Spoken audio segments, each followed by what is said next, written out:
यंदा टॅक्स स्लॅबमध्ये कोणताही बदल नसणार, निर्मला सीतारामन यांची महत्त्वपूर्ण घोषणा. रिटर्न फाईल करणाऱ्या करदात्यांची संख्या 2.4% वाढली असं म्हणत अर्थमंत्र्यांनी करदात्यांचे मानले आभार.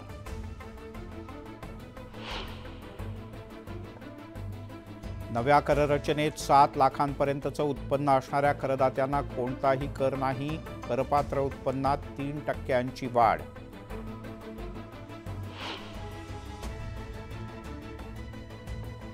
आमचं सरकार जुलै महिन्यात पूर्ण अर्थसंकल्प सादर करेल, केंद्रीय अर्थमंत्री निर्मला सीतारामन यांनी व्यक्त केला विश्वास.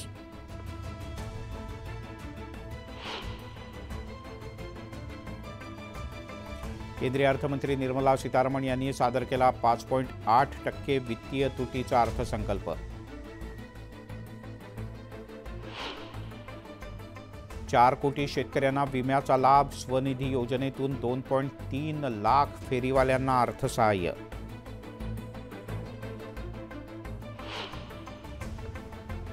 केंद्र सरकारचा महिला सबलीकरणावर भर, ट्रिपल तलाक अवैध ठरवणं, संसदेत 1/3 जागा महिलांसाठी राखीव ठेवणं असे अनेक निर्णय सरकारच्या काळात. अर्थसंकल्पात अर्थमंत्र्यांचं प्रतिपादन.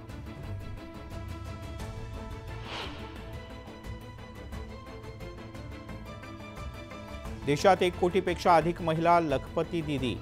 आता लक्ष्य 3 कोटींचं. महिला सबलीकरणासंदर्भात बोलताना अर्थमंत्री सीतारामन यांचं प्रतिपादन.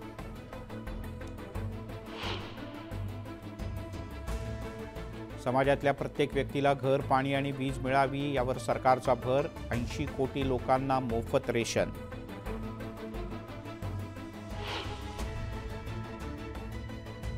स्किल इंडिया मिशन अंतर्गत 1.4 कोटी तरुणांना प्रशिक्षण, 54 लाख तरुणांमध्ये कौशल्य विकास.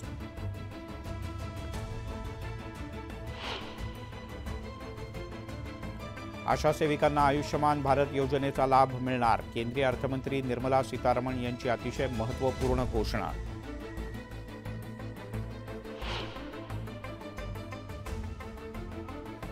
तीन मोठे रेल्वे कॉरिडॉर प्रकल्प राबवले जाणार, पीएम गतिशक्ती योजनेअंतर्गत प्रकल्प राबवले जाण्याची घोषणा. 14,000 सामान्य रेल्वेच्या बोगी वंदे भारतच्या दर्जानुसार विकसित करणार, प्रवास सुरक्षित आणि सुखकर करण्याचा प्रयत्न.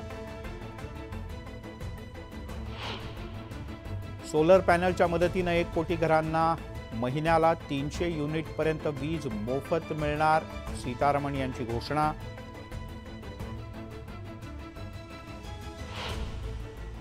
देशात हवाई वाहतूक क्षेत्रासाठी 1000 नव्या विमानांचीही तरतूद.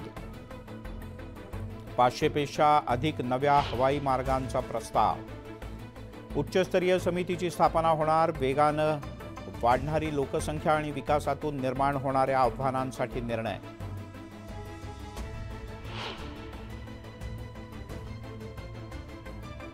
गरीब महिला, तरुण आणि अन्नदाता या 4 मुद्द्यांवर विशेष भर, त्यांच्या गरजा, महत्त्वाकांक्षा आणि विकास हे प्राधान्य.